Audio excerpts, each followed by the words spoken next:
This is one of the most disturbing cases ever. It's about a mom who drowns all 5 of her kids, one by one, in a bathtub, then calls the police to confess. How could anyone do that? This is what we discuss on TMTC episode 15.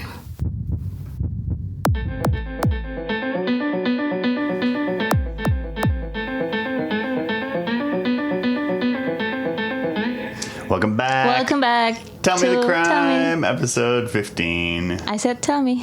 Tell me. Tell me the crime, it's actually episode you that 15. has to tell me this time because That's true. It's your turn. I will tell you. You'll tell me the crime. All right. So what is the crime today that you are telling me? Because I have no idea. It's about a mom who lost her kids. Lost her kids. Okay.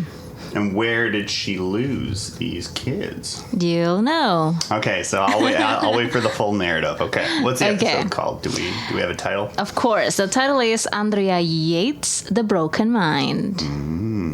Okay, Andrea Yates, The Broken Mind. Okay. So June 20th, 2001, in Houston, Texas. Okay.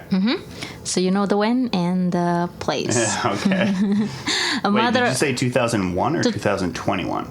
2001. Oh, wow. Long time 2001. Okay. So 25 years ago? Yeah. So before the major digital media age. I think that matters a lot for context. Yeah. For like probably not so much in this case, but yes. Yeah. Okay, so a mother calls 911. And then she calls her husband and tells him to come home. Okay. When police arrive, they find something almost impossible to process. Okay. From the preview that I gave you, can you guess what happened? Her family's murdered? I'm guessing. I mean, so all the 5 children, all dead? Oh my God. Like what kind, like were they... I'm guessing murdered, but like how? That's the biggest line of the story for the how. I'm tempted to tell you right away, but I also want you to think, but it's also very straightforward, so I'm having a hard time here. Okay. Just tell us what it is. Okay. So all those 5 children, all dead, drowned in the bathtub. Jesus. Okay, that's definitely not an accident. You can't have 5 children drown in a tub.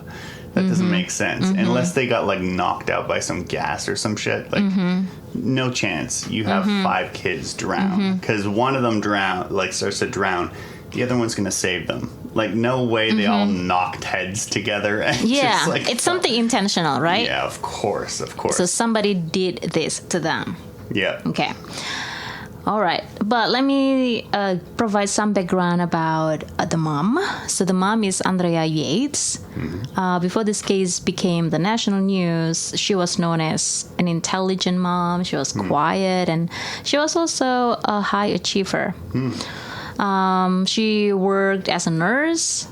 She was religious, and her husband's name was Rusty Yates. Okay, so they're together built a life centered around faith, having this family, 5 children, and their names are Noah. Noah was 7 years old, and he was the eldest. And then John, Paul, Luke, and Mary. I mean, you can tell, right? Like even like from the names, exactly, very religious names. Okay, so... Although anyone not religious would be like, what are you talking about? But yes, for me and you, who grew up Catholic, right? Like, we're just like, yeah, obviously. Yeah, the Bible names, right? Okay. I grew up Catholic. You didn't grow up Catholic. But you're Christian, right? So Protestant, right?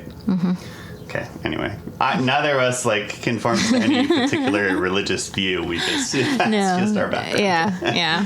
Okay. Behind that image of motherhood, apparently there is something a little bit of about the mom. Okay. Now I gave you another clue. So well, 5 that's kids. a very vague clue. There's something off about her. Yeah, no shit. She probably murdered her kids. So I'm guessing, there's something very weird and off about her. Yeah. Okay. So after several pregnancies, Andrea, the mom, began experiencing some severe psychiatric. Is that how you pronounce the word? Psychiatric symptoms. Yeah. Okay. So something like her mood that could jump from one pole to the other. Right. So it was like biphasic. So she's kind of like bipolar kind of thing? Like it was like super depressed to super manic? Yeah. Okay. So there was like depression. She also had suicidal thoughts and hallucinations, delusions, Okay, well, and that's more than just depression. More that's definitely than that. More than just more like than bipolar. that. That yeah. sounds like schizophrenia or. Oh, I really don't know the labels, but the report says she suffered from psychiatric symptoms, as what I just mentioned to you. Okay, so at points she also stopped eating, she stopped speaking, she attempted suicide, and actually the doctors warned her a couple of times that if you pregnant again, it could make the conditions worse.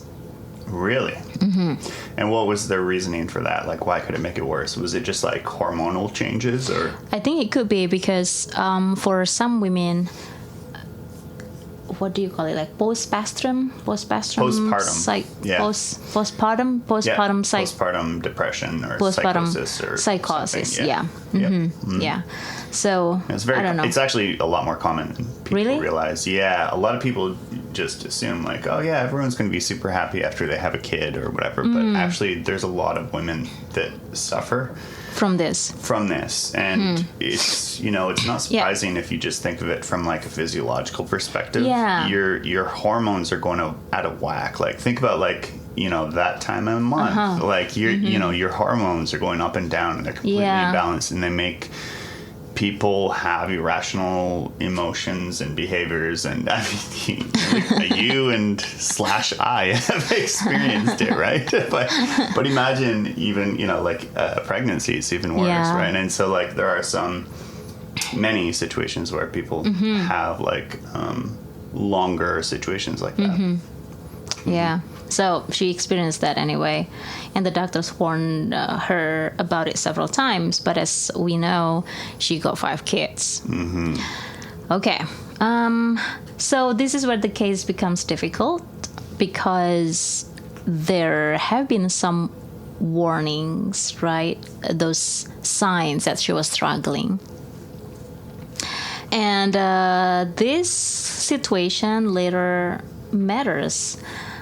So the legal system had to ask whether Andrea acted with a criminal intent.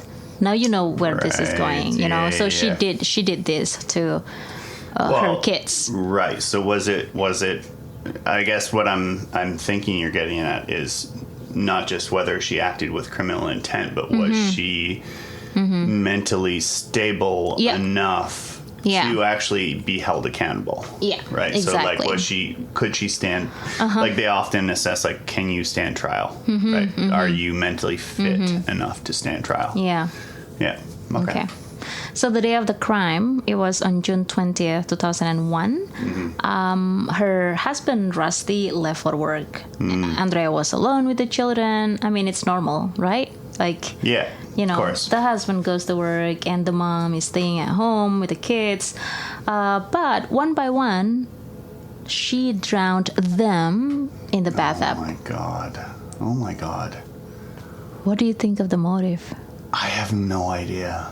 I mean, I have no idea. Like, you haven't given me enough context yet. But I'm just thinking, like, what is a reason for, a mother or a parent to ever do something like that? Yeah. It could be that they just snapped, let's say, like, there's a massive hormonal imbalance or something, and they just snap because they just like get super frustrated and they're just like, hey, I can't deal with this. I need to like silence everything.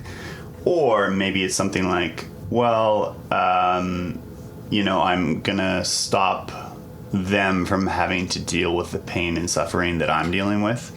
Right. So it could be like sort of like you're rationalizing something that it's not rational. Yeah, exactly. But you're trying to convince yourself that it's better for them in that way, right? Like, so people do that, right? So they'll rationalize, like, this is actually for the greater good, even for though, you. Although for them. Yeah, exactly. They're trying to think like for them. I mean, it's you, better. meaning the kids. Right, exactly. But I don't know. I have no idea. I'm just guessing. You haven't really told me anything about motive here. So. Yeah. So one by one, she drowned them in the bathtub. But after she did that, she called 911 right away. And then she also called her husband and told him to come home. And she didn't tell him why? Not yet. Okay, so when the police arrived, she was just calm and she admitted what she had done. For that sense, if somebody did something and then confessed right away, it's like a normal person, right? Well, like she felt guilty because she admitted everything. She felt guilty, or she felt like it was a necessary evil to do to give them a better life. And that's what she felt she needed to do. Now, I'm always just playing devil's advocate. Now, I have no idea. From what you said, you said just now, where does that perspective come from? It comes from so many different scenarios that we've talked about, right? Where, like, what perspective would you put to build that idea? I mean, or the perspective. Like, I'm thinking of when people think, okay, they might suffer in the future, right? The costs that they're going to see in the future because are so of large. Her condition? Well, not just because of her condition. It could be a number of factors. It could be her condition, or it could be something like, okay, well, the world is a terrible place, right? And there's always negativity, and the net negativity in the world is so much stronger than the net positivity in the world. And to bring someone up in this world right now is not great until the world is fixed. You could have something like that where that's a possibility, right? That's a possibility, or but in that sense, she might think that she's a she's like, I'm not mentally fit, and them growing up with a mother like me might actually damage them more, and they don't deserve that. There's like lots of situations where you could see it as like a self-justified like way of doing things, but it's not, but they think they're doing good, but they're not, I don't know. I'm guessing here. Yeah. So another part of the story is the delusion. Her explanations were deeply disturbing. That's how I thought about it. So she reportedly believed that she's a bad mom. And not only that, I gave you a little bit background of how religious she was. Okay. But I do not want to associate it with what certain belief in how deeply ingrained the belief, because I think religion is should teach us about something good. We should, yeah. Right? It doesn't always, but yes. Yeah, it definitely, that's the goal. Well, the goal is that, but humans' interpretations are really different. So I'm not talking about the humans' interpretations in here. Yeah. And then she believed Satan was involved. Really? And she believed that her children... The mother believed Satan was involved somehow? And then she also believed that her children might be spiritually doomed. That's what she explained in the court. And according to the defense, Andrea thought killing them would save them for eternal damnation. So again, it wasn't what I predicted, and but it was something about her trying to do the right thing, which is really kind of interesting in a lot of these cases. That's why I asked you, where does the perspective come from? They try to do the right thing, when but it's like a terrible thing to do. Yeah, that's interesting. I mean, it sounds like she's, like you said, delusions. Yeah, because what you said earlier, maybe she wanted to save her kids from whatever that the world would face them in the future. And I was very curious about that because, does that perspective actually come from the psychological state, or does it actually come from another perspective in which, like, from what her, what she confessed, it's not only about the psychology, but it's also something related to Satan and it sounds like it was it sounds like it was more than just the world. It sounds like she had distorted views on reality, and she was talking about like demons and things like that. So it sounds like she had some, like you said, she had some delusions that she needed to deal with, and those interfered, and she thought she was helping her kids, but that's so maybe she does have some sort of delusional disorder, like schizophrenia or something. I don't know. Wild. And so what happened in the case? Did they find her guilty? Did they find her unfit to stand trial? Like, what happened? So in 2002 she went on trial for capital murder. Nobody disputed that she killed the kids. And the entire trial centered on, as you said, insanity. Right. So not surprising. Yeah. The prosecution argued that she planned the killings. She waited until she was alone, and then she called 911, and she understood the consequences. Yeah. The defense argued that Andrea was severely psychotic and believed she was saving her children. So, for that sense, then, she did not do that because she wanted to kill the kids. She did that because in the narrative, I just want to save my children. But that also kind of like brings up a bigger picture question of like, people, and we see these themes in like movies all the time.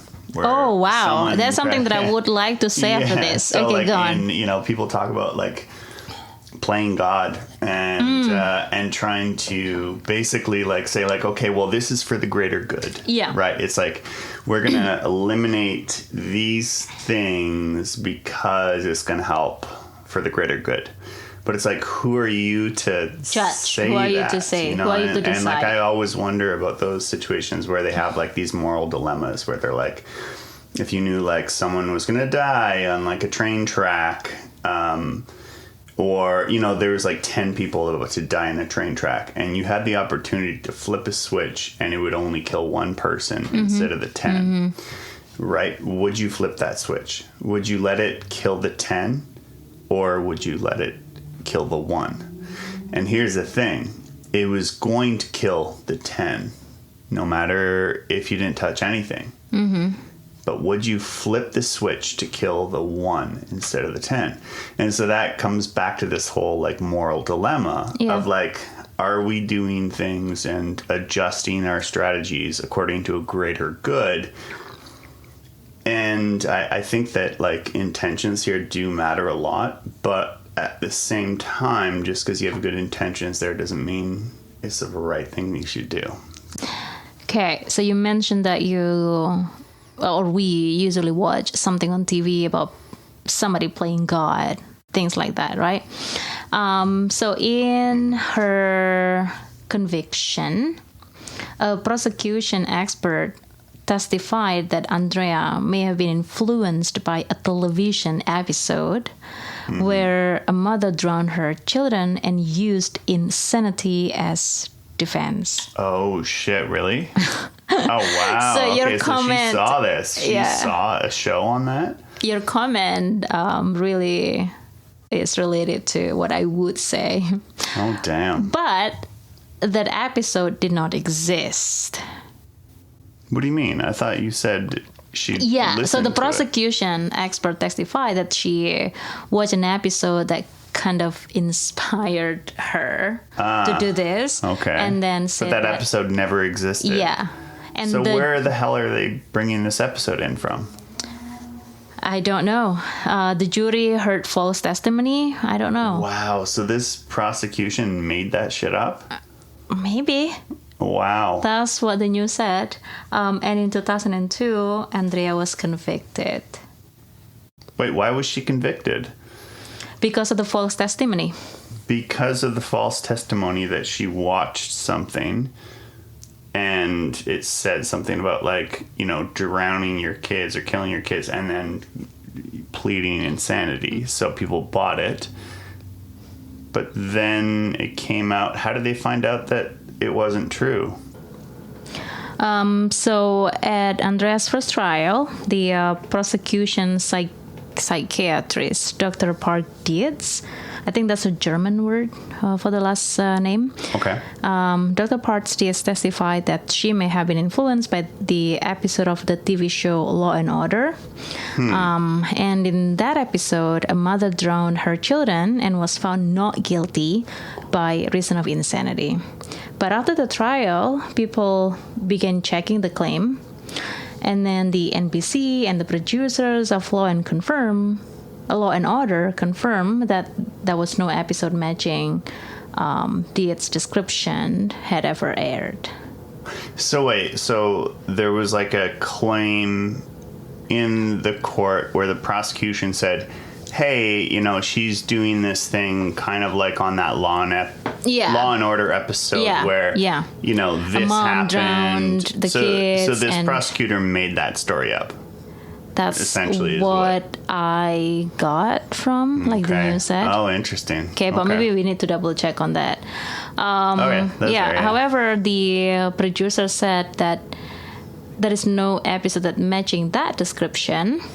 There was an episode involving a woman who drowned her children, but it did not include the insanity defense scenario. So partially it's correct. Right? Because there is that episode that a mom drowned the kids, but the insanity defense scenario did not exist. So that's the reason why the testimony was therefore inaccurate. And the defense argued that the testimony was definitely damaging because it suggested that Andrea had copied a fictional plot rather than and this is acting under the influence of her condition. But this was the defense arguing this after the case was closed, right? Is that what you're saying? Or was this like kind of in the closing arguments? That's after the first trial. Right. After the first trial, they were like, okay, well, this wasn't fair that they found her guilty because of these reasons. Okay. Yeah. So then she received a second trial. Okay. But then the public conversation now had shifted because more people were talking about the postpartum psychosis rather than that testimony. Okay. Now let's go to the second trial and the verdict. In 2006, Andrea Yates was tried again. This time, the psychiatric evidence became even more central in the second trial. And the experts also discussed her long history of mental illnesses, hospitalization, the psychotic symptoms, some religious delusions, and also the postpartum psychiatric crisis. Okay. Yeah. And the second jury reached a different conclusion this time, and Andrea Yates was found not guilty by reason of insanity. Okay, interesting.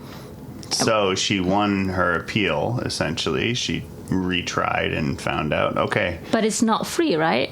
That's what I understand. What do you mean it's not free? Found not guilty by reason of insanity, meaning that she was committed to a hospital. Right. Yeah. So that means, but what was her sentence, though? Because I don't know what the sentence is for a particular, like, scenario like that where they go to a hospital. But usually it's like something like, okay, well, you know, you're going to go to the hospital for a number of years. I don't know if there's a minimum in this case or if you just like kind of decide, hey, we're gonna go there until you feel better.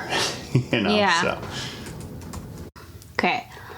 From one of the sources that I got, she actually has an opportunity to review her condition for potential release every year. But she has continued to waive that right as recently as 2022. So maybe she is still there. Okay, so it sounds like, I mean, if she's waiving her right for that, it sounds like she is. Yeah, this is also from the source published on January 7, 2026, which is, you know, very recent. Do you ever wonder if, like, sometimes people, and I'm not saying that's the case here, but, like, sometimes people want to be put in a ward like that? Really? Well, I'm asking you, like, do you ever wonder if, like, someone does that? Because it's possible. Like, I can imagine that, like, someone that feels like they really appreciate control and they appreciate a schedule and all that. And then their life seems so out of control. And then they are given this situation where, they have to do things at a certain time and everything is structured and coherent. And it's just like, I wonder if sometimes people would prefer to be in that environment. I wonder if she is waiving her rights to, all that stuff because she actually kind of enjoys being in that environment. But that's a possibility, right? Because I don't know, if we think about it, she does not have anybody out there. Her husband divorced her, and then he also got married, I think, and he has one kid now, so yeah, it's not only about the guilt that she is feeling, but also a sense of, well, I do not have anywhere to go. Yeah, I get that. Yeah. Yeah. Could be. So that could be a possibility. Yeah. Wow. That's a crazy so story. This case is one of the most debated cases anyway in American criminal history. Debated, like, in the sense of, like, should she have actually been given that insanity plea, or was she just like trying to get away with murder? But the fact that, like, she's still in the asylum, right, and she's waiving her right to be released and have her case reevaluated and stuff, does suggest to me that she does have probably some pretty severe issues that she needs to deal with. Even if, like, can you imagine, even if, like, the person was faking all of this and their goal was to stay in a mental institute, right? Like, let's just say the person was... Well, that's a new reality, right, for the person? Right, but imagine that, though. Like, there's so many different scenarios. Like, and then I'm thinking, like, imagine she knew what she was doing, but her goal was to be in a mental facility because they have, full meals there and a bed to sleep in, and you never have to think about any responsibilities ever again. I don't know. It's just like, I'm trying to think of, like, dark scenarios, but... That's also my question. Maybe this is a stupid question, but is the facility prepared for her, like everything as you said, or her family should need to pay some amount for this kind of situation? I don't know. I have no idea. That's a good question, though. I mean, I don't... Yeah, I wonder what they do. I would imagine it would be covered by the state, because imagine if, like, this person, got sentenced to a facility like that, but they didn't have money. Like, what are they supposed to do then? Yeah. Like, you don't throw them on the street, right? Exactly. I don't know. Interesting. All right. Well, thank you. That was a very interesting. Today. Yeah. Episode okay. 15. TMTC 15. Yay. All right. So we'll be back next week. Yeah. Okay. We'll have another episode next week. I have no idea what it is, but it's going to be great. It will be great, I'm sure. All right. All right. Bye, everyone.